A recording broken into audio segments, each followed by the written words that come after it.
Good afternoon आप सबको। उम्मीद है आप सभी लोग अच्छे होंगे। आज इंडियन इकोनॉमी की जो फर्स्ट लेक्चर है उसका हम शुभारंभ करने वाले हैं। तो आप लोग मतलब बहुत ही एक फास्ट रूप से रिवीजन के लिए इस श्रृंखला को चलाई जाएगी। तो आप लोग देखिए इस श्रृंखला को। आइए स्टार्ट करते हैं इस क्लास को। कैसी लगेगा आपको बताइएगा। Let start now. आइए तो इंडियन इकोनॉमी की इस क्लास को शुरू करते हैं। Let's start. भारतीय अर्थव्यवस्था, इंडियन इकोनॉमी,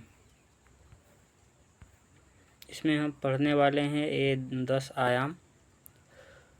प्रमुख बुनियादी अवधारणाएं, बैंकिंग और वित्तीय बाजार, बजट और राजकोषीय नीति, अर्थव्यवस्था से संबंधित चुनौतियां, अर्थव्यवस्था के क्षेत्रक, राष्ट्रीय आय, अर्थव्यवस्था के नए क्षेत्रक, प्रमुख वैश्विक संस्थाएं, भुगतान संतुलन, विविध। प्रमुख बुनियादी अवधारणाएं में हम पढ़ेंगे अर्थशास्त्र और अर्थव्यवस्था, अर्थव्यवस्था के क्षेत्रक, अर्थव्यवस्था में मांग और आपूर्ति की अवधारणा, आर्थिक समृद्धि, आर्थिक विकास, सतत विकास।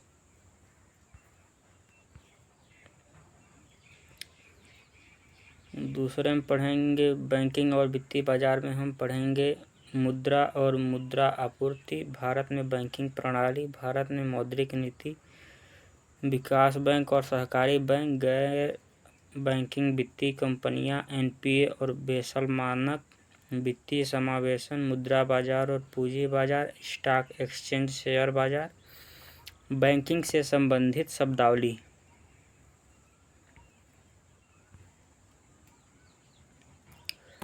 तीसरे यूनिट में पढ़ेंगे हम बजट और राजकोषीय नीति। इस यूनिट में होगा राजकोषीय नीति और उसके घटक, भारत में कर व्यवस्था, भारत में आर्थिक योजना। चौथी यूनिट में हम पढ़ेंगे अर्थव्यवस्था से संबंधित चुनौतियां। चुनौतियों में हम पढ़ेंगे गरीबी, बेरोजगारी, असमानता, मुद्रास्फीति। पांचवी यूनिट में हम पढ़ेंगे अर्थव्यवस्था के क्षेत्रक, कृषि क्षेत्रक, उद्योग क्षेत्रक, सेवा क्षेत्रक, आधारभूत संरचना, शिक्षा और स्वास्थ्य। राष्ट्रीय आय में हम पढ़ेंगे राष्ट्रीय आय की संकल्पना, राष्ट्रीय आय को मापने की विधियां, राष्ट्रीय आय का तुलनात्मक अध्ययन।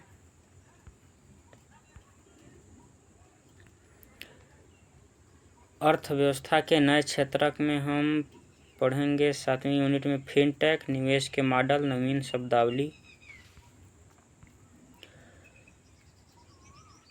8वां हमारा टॉपिक होगा वैश्विक प्रमुख संस्थाएं, विश्व bank, IMF, WTO, ADB, AIIB, NDB. भुगतान संतुलन में हम लोग पढ़ेंगे भुगतान संतुलन की मूलभूत संकल्पना, विदेशी मुद्रा भंडार, भारत की विदेश मुद्रा और विदेशी व्यापार। विविध में हम पढ़ेंगे जनसंख्या और जनसांख्यिकी, लाभांश, कौशल विकास, भारत में अर्थव्यवस्था की नई प्रवृत्तियां, प्रमुख सरकारी योजनाएं। यहाँ से क्लास शुरू होती है। प्रमुख बुनियादी अवधारणाएं की बेसिक कॉन्सेप्ट।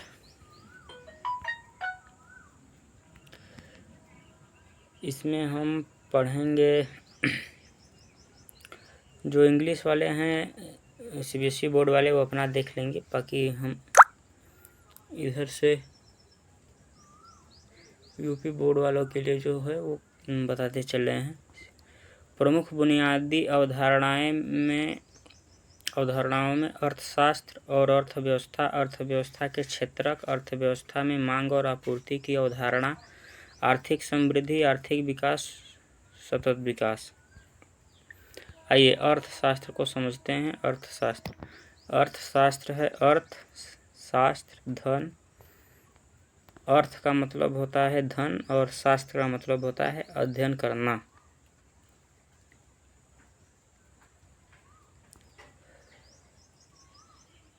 अर्थशास्त्र अर्थशास्त्र दो शब्दों से मिलकर बना है, अर्थ और शास्त्र। अर्थ से तात्पर्य है धन, जबकि शास्त्र का अर्थ होता है अध्ययन करना। अर्थशास्त्र एक सामाजिक विज्ञान है जो वस्तुओं एवं सेवाओं के उत्पादन, वितरण और उपभोग का विश्लेषण करता है। अर्थशास्त्र को धन का विज्ञान कहा जाता है, अर्थात किसी देश की अर्थव्यवस्था वस्तुओं और सेवाओं के माध्यम से उत्पन्न धन पर निर्भर करती है। इसमें वस्तुओं और सेवाओं का निर्यात और आयात शामिल है, जिसे उपभोग और उत्पादन द्वारा दर्शाया जाता है। Adam Smith. अर्थशास्त्र की शाखाएं: व्यष्टि अर्थशास्त्र, समष्टि अर्थशास्त्र।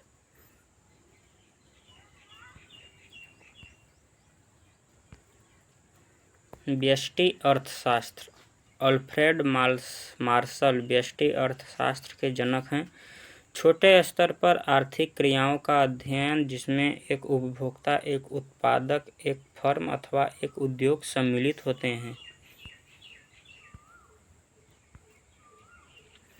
व्यष्टि अर्थशास्त्र अर्थशास्त्र की एक शाखा है जो व्यक्तिगत आर्थिक इकाइयों के व्यवहार और निर्णयों का अध्ययन करती है, जैसे कि उपभोक्ता, परिवार और फर्म। इसके अंतर्गत यह समझने का प्रयास किया जाता है कि यह इकाइयां सीमित संसाधनों का उपयोग कैसे करती हैं तथा वस्तुओं और सेवाओं की मांग एवं आपूर्ति कैसे निर्धारित करती हैं। समष्टि अर्थशास्त्र: जॉन मेनार्ड कीन्स जनक हैं इनके। संपूर्ण देश की अर्थव्यवस्था का अध्ययन, वस्तुओं एवं सेवाओं का उत्पादन, किसी समय अवधि में वृद्धि दर, रोजगार का स्तर, बचत तथा विनियोग आदि। समष्टि अर्थशास्त्र राष्ट्रीय आय, रोजगार, मुद्रास्फीति, आर्थिक विकास और व्यापक चक्र जैसे समय आर्थिक चरों को समझने और उनका विश्लेषण करने पर केंद्रित है। अर्थव्यवस्था इकोनॉमी: अर्थव्यवस्था वह संरचना है जिसके अंतर्गत सभी आर्थिक गतिविधियों का संचालन होता है। उत्पादन, उपभोग व निवेश अर्थव्यवस्था की आधारभूत गतिविधियां हैं। अर्थशास्त्र का प्रयोग यह समझने के लिए भी किया जाता है कि अर्थव्यवस्था किस तरह से कार्य करती है और समाज में विभिन्न वर्गों का आर्थिक संबंध कैसा है। अर्थव्यवस्था समाज या देश में संसाधनों का उत्पादन, वितरण और उपभोग करने की प्रक्रिया है, जिसमें लोग और सरकार मिलकर आर्थिक गतिविधियां करते हैं ताकि सीमित संसाधनों का अधिकतम उपयोग किया जा सके और मानवीय आवश्यकताओं को पूरा किया जा सके। पॉल सैमुएलसन। क्या अर्थव्यवस्था और अर्थशास्त्र एक ही है? नहीं।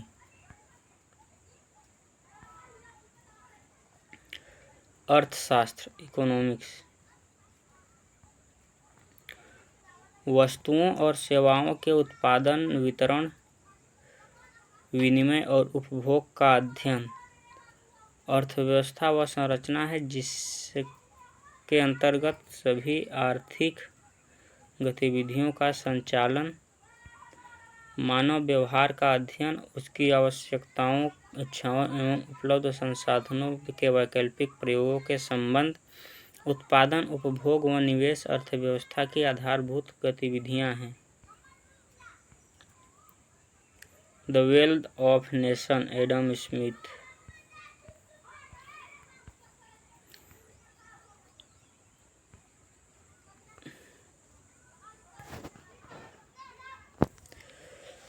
आधुनिक अर्थशास्त्र का जनक एडम स्मिथ को माना सन 1776 पुस्तक वेल्थ ऑफ नेशन में इसका वर्णन किया गया है। अर्थशास्त्र को धन का विज्ञान के रूप में परिभाषित किया है।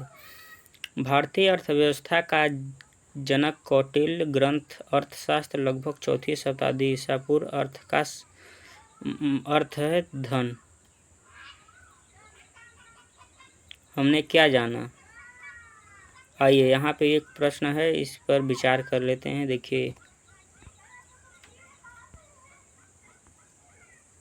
अर्थव्यवस्था के संदर्भ में निम्नलिखित कथनों पर विचार कीजिए। अर्थव्यवस्था के अंतर्गत सभी आर्थिक गतिविधियों का संचालन होता है। उत्पादन, उपभोग व निवेश अर्थव्यवस्था की आधारभूत गतिविधियां होती हैं। उत्पादन, वितरण, विनिमय और उपभोग का अध्ययन भी अर्थव्यवस्था के अंतर्गत सम्मिलित होता है।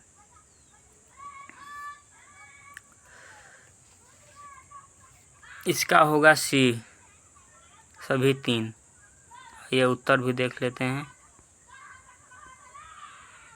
नहीं, केवल दो, सभी तीन नहीं होगा, केवल दो होगा इसका उत्तर।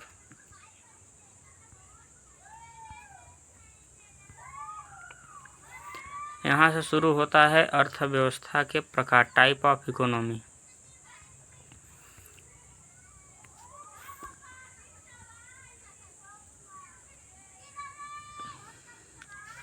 अर्थव्यवस्था के प्रकार में अंतर संबंधियों के आधार पर, बेसिक्स ऑफ इंटर रिलेशनशिप, संसाधनों के स्वामित्व के आधार पर, विकास की अवस्था के आधार पर। खुली अर्थव्यवस्था, बंद अर्थव्यवस्था, पूंजीवादी अर्थव्यवस्था, समाजवादी अर्थव्यवस्था, विकसित अर्थव्यवस्था, विकासशील अर्थव्यवस्था, अल्पविकसित अर्थव्यवस्था। आइए बंद अर्थव्यवस्था के बारे में पढ़ते हैं। वह अर्थव्यवस्था जो बाहरी अर्थव्यवस्थाओं के साथ व्यापार, आयात निर्यात नहीं करती। बंद अर्थव्यवस्था का उद्देश्य देश की सीमाओं के भीतर घरेलू उपभोक्ताओं को उनकी ज़रूरत की सभी चीज़ें उपलब्ध कराना होता है। ऐसी कोई अर्थव्यवस्था नहीं जो पूरी तरह से बंद है। खुली अर्थव्यवस्था वह अर्थव्यवस्था जो बाहरी अर्थव्यवस्थाओं के साथ व्यापार, आयात निर्यात करती है। खुली अर्थव्यवस्था अन्य देशों के साथ साथ व्यापार, पूंजी का आदान प्रदान करती है और तकनीकी और ज्ञान की जानकारी प्राप्त करती है। अब इसमें हम पढ़ेंगे पूंजीवादी अर्थव्यवस्था। पूंजीवादी अर्थव्यवस्था, अन्य नाम अनियंत्रित या बाजार अर्थव्यवस्था। अर्थव्यवस्था में सरकार का हस्तक्षेप न्यूनतम होता है। बाजार की शक्तियों द्वारा संचालित अर्थव्यवस्था, बाजार द्वारा उत्पादन की प्रकृति और मात्रा का निर्धारण, बाजार के लाभ पर आधारित अर्थव्यवस्था। सामाजिक अथवा लोक कल्याण का पुटगौण। समाजवादी अर्थव्यवस्था, अन्य नाम नियंत्रित या योजनागत अर्थव्यवस्था। अर्थव्यवस्था में सरकार की व्यापक एवं नियंत्रणकारी भूमिका, सरकार द्वारा उत्पादन की प्रकृति और मात्रा का निर्धारण, बाजार की शक्तियों की भूमिका गौण, अधिकतम सामाजिक कल्याण पर आधारित होते हैं। मिश्रित अर्थव्यवस्था, पूंजीवादी और समाजवादी दोनों ही प्रकार की अर्थव्यवस्थाओं के लक्षण, सरकार के साथ ही बाजार की शक्तियों की महत्वपूर्ण भूमिका, बाजार की गतिविधियां राज्य द्वारा लोक कल्याण के संदर्भ में विनियमित, विशेषकर 1991 के नवीन सुधारों के दिन। भारत में मिश्रित अर्थव्यवस्था का अच्छा उदाहरण है। ये कुछ चार्ट हैं, आप लोग देख लीजिए। Did you know? आइए अब कुछ प्रश्नों को देखते हैं यहाँ पे।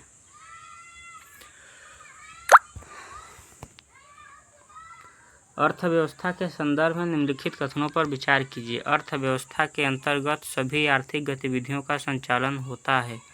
उत्पादन, उपभोग व निवेश अर्थव्यवस्था की आधारभूत गतिविधियां हैं।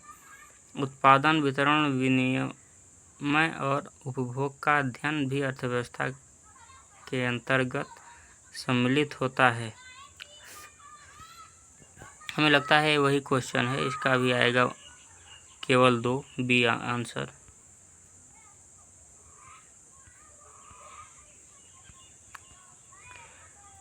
फिर हम लोग अगला प्रश्न देखते हैं। पूंजीवादी अर्थव्यवस्था के संदर्भ में निम्नलिखित कथनों पर विचार कीजिए। पूंजीवादी अर्थव्यवस्था में उत्पादन की प्रकृति और मात्रा निर्धारण के संबंध में निजी इकाइयों की भूमिका प्राथमिक होती है। पूंजीवादी अर्थव्यवस्था में गौण रूप से उपभोक्ता के हितों का दृष्टिकोण समाहित होता है। पूंजीवादी अर्थव्यवस्था में पूंजी की आवश्यकता अर्थव्यवस्था के संचालन का बिंदु होती है।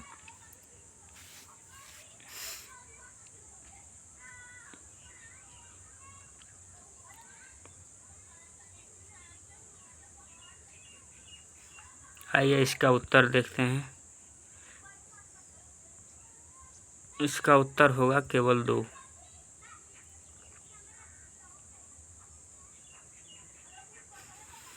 अर्थव्यवस्था के प्रकार, अंतर संबंधों के आधार पर, संसाधन के स्वामित्व के आधार पर, विकास की अवस्था के आधार पर। इसमें हम पढ़ने वाले हैं विकसित अर्थव्यवस्था, विकासशील अर्थव्यवस्था, अल्प विकसित अर्थव्यवस्था। विकसित अर्थव्यवस्था औद्योगिकरण बहुत पहले ही हो चुका है। लगभग 1930 से 1950 जीडीपी में द्वितीयक एवं तृतीयक क्षेत्र का योगदान अधिक है। प्राथमिक क्षेत्र का योगदान अपेक्षाकृत कम और संरचना का विकास बेहतर स्थिति में। उदाहरण के लिए अमेरिका, कनाडा, यूरोप, ऑस्ट्रेलिया। विकासशील अर्थव्यवस्था जीडीपी में प्राथमिक क्षेत्र की भूमिका क्रमिक रूप से कम हो रही है, जबकि द्वितीयक और तृतीयक क्षेत्र की भूमिका बढ़ रही है। अत्यंत तीव्र गति से द्वितीयक एवं तृतीयक क्षेत्र का विकास। उदाहरण के लिए भारत। अल्प विकसित अर्थव्यवस्था जीडीपी में प्राथमिक क्षेत्र की भूमिका में अपेक्षाकृत अभी भी अधिक सेवा क्षेत्र की स्थिति पिछड़ी हुई है, ताकि विकास के कोई ठोस संकेत नहीं है। उदाहरण के लिए अफ्रीकी देश।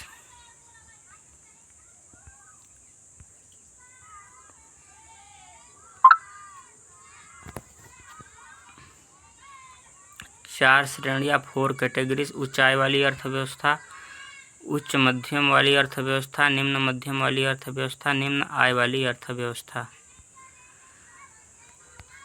विकसित एवं विकासशील देशों की श्रेणी समाप्त। 2019 में विश्व बैंक विकास के पैमाने के लिए विकसित एवं विकासशील देशों की श्रेणी को समाप्त करता है। इसकी जगह 4 श्रेणियां हैं। प्रत्येक वर्ष सूची को अपडेट किया जाता है। आर्थिक के साथ साथ सामाजिक कारक भी वर्गीकरण का आधार होते हैं। अपनी इस सूची को अपडेट करने के लिए विश्व बैंक द्वारा एटलस पद्धति का प्रयोग किया जाता है। वस्तुतः एटलस पद्धति के अंतर्गत विश्व बैंक विभिन्न देशों की जीएनआई को अमेरिकी डॉलर में परिवर्तित करता है। अमेरिकी डॉलर के साथ विनिमय दर, एक्सचेंज रेट का 3 वर्ष का औसत लिया जाता है।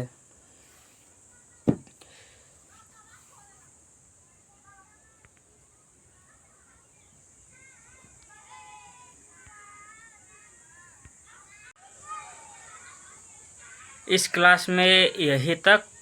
अगली क्लास में हम आगे के जो भी टॉपिक हैं उनको कवर करने वाले हैं। तब तक के लिए बाय बाय। साथ ही साथ अपना सपोर्ट बनाए रखिएगा। धन्यवाद।